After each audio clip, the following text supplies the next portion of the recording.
ciddii garan weyda waxay u nooshahay wuxuu ka liitaa kabaha uu xidhan yahay waayo kabta xikmaddeedaa la garanaya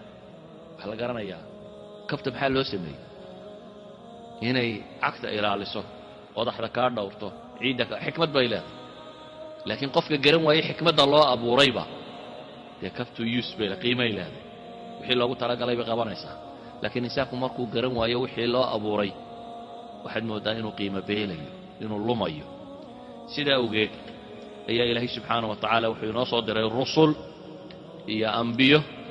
ina saxda oo dariiqaasi inugu hanuunisa dariiqa haleelitaankiisu iyo cibaadadaasi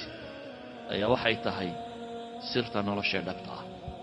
waxay tahay nolosha adduun waxa ay ku islaaxdo oo cibaadaadku nolosheennan adduunyaga islaaxiya